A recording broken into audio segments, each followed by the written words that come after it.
आनंद बख्शी को गाने का भी बहुत शौक था, पर उन्होंने इसको जग जाहिर नहीं किया।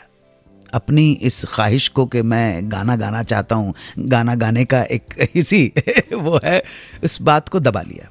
लेकिन आनंद बख्शी ने जिन जिन म्यूज़िक डायरेक्टर्स के साथ काम किया था, उन सारे म्यूज़िक डायरेक्टर्स को आनंद बख्शी के इस टैलेंट के बारे में बहुत अच्छी तरह से पता था।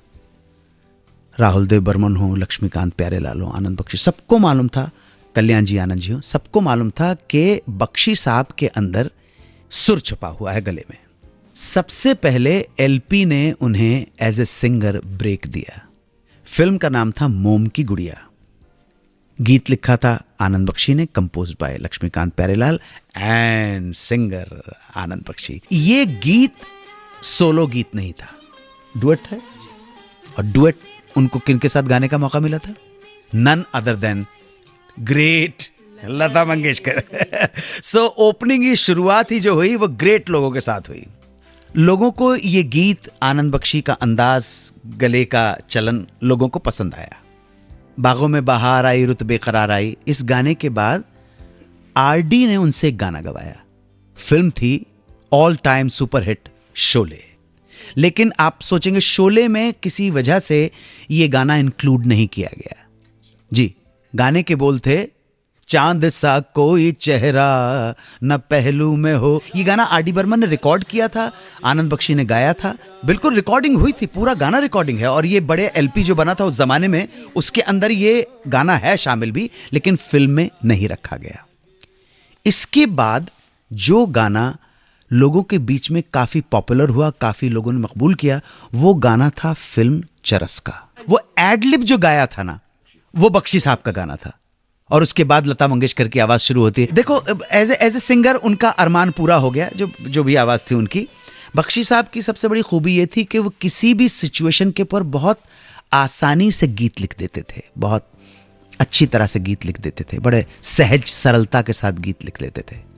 हाँ, और ऐसी बात नहीं कि साहित्यिक गीत उन्होंने नहीं लिखे हों, लेकिन जो आम डे टू लाइफ के जो गीत हैं, क्वेश्चन आंसर वाले गीत, वो बहुत अच्छी तरह से लिख देते थे। कभी कभी क्या होता था, म्यूजिक सिटिंग के अंदर ऐसा माहौल तैयार हो जाता था कि गाना नहीं हो पा रहा है, माहौल ऐसा हो गया, गाना नहीं हो पा रहा है, काम नहीं हो पा रहा है। ऐसे बहुत सारे अनगिनत किस्से हैं जो सुनने में आए हैं। लोगों ने कभी म्यूजिशियंस के थ्रू सुने हैं, या खुद म्यूजिक डायरेक्टर ने कहे हैं कि गाना हरे रामा हरे कृष्णा फिल्म का गीतों के ऊपर बैठे हुए थे, काम नहीं हो रहा है।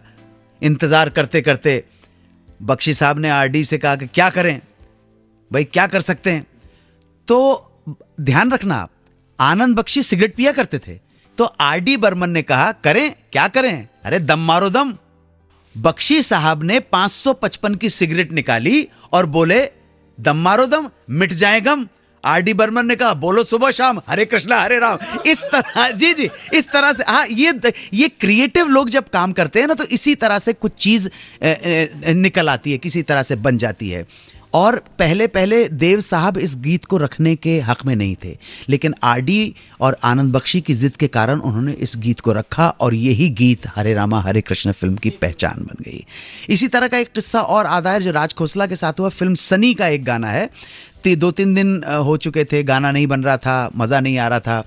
तो राज खोसला जो प्रोड्यूसर डायरेक्टर थे, उन्होंने कहा भाई अच्छा नहीं बात बन पा रही। आरडी बर्मन थे उसमें, कहते अच्छा ठीक है, जाने क्या बात है। तो बख्शी साहब ने कहा जाने क्या बात है। राज खोसला ने लाइन कंप्लीट की, जाने क्या बात है, जाने क्या बात है, नींद नहीं आती, बड़ी लंबी रात है। आरडी बर्मन ने कहा स्टूडियो बुक कराई जी, गाना रिकॉर्ड करते, गाना तैयार हो गया।